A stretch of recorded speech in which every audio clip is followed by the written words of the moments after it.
जमशेदपुर के बर्मामाइंस थाना अंतर्गत एचपी पेट्रोल पंप के समीप सिदोकान्हो बस्ती स्थित एक फर्नीचर दुकान और एक गैरेज में रविवार सुबह अचानक आग लग गई। घटना अहले सुबह 2 से 3 बजे के करीब की बताई जा रही है। अगलगी की इस घटना में दोनों दुकान में मौजूद सारा सामान जलकर खाक हो गया। दुकानदार सुजीत कुमार के अनुसार उन्हें 7 से 8 लाख का नुकसान हुआ है। दुकान से आग की लपटें उठता देख लोगों ने इसकी सूचना पुलिस और अग्निशमन विभाग को दी। इसके बाद तुरंत ही टाटा स्टील और झारखंड अग्निशमन सेवा की 2 दमकल मौके पर पहुंची और आग बुझाने में जुट गई। लगभग 2 घंटे की कड़ी मशक्कत के बाद आग पर काबू पाया जा सका। आग लगने का कारण स्पष्ट नहीं हो सका है। दुकानों में आग लगने की सूचना पर पीसीआर की टीम और टाइगर मोबाइल के जवान भी मौके पर पहुंच गए थे।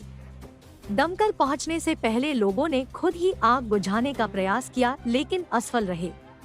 लोग टीन से बने दुकान को तोड़कर पानी डालने की कोशिश करते दिखे।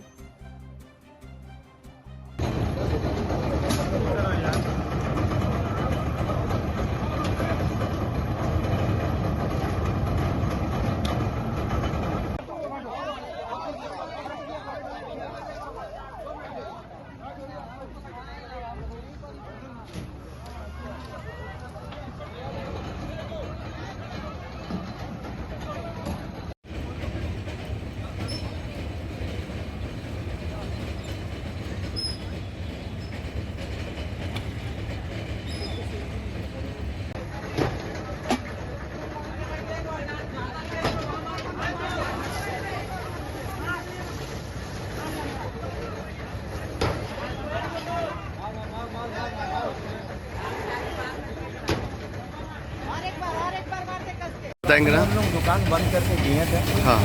और कैसे क्या लगा ये कहना मुश्किल है। टेम्पू फूटा वो सब भी चाहिए। क्या क्या सामान जला है? लकड़ी का पलंग उलंग था और टेम्पू फूटा। कितना का नुकसान हुआ होगा अप्रॉक्स? कम से कम तो 8 लाख। 8 लाख रुपये का नुकसान। आग कैसे लगा, कुछ का कारण पता चला? इस कारण नहीं पता सर। हम लोग छठ पूजा में थे।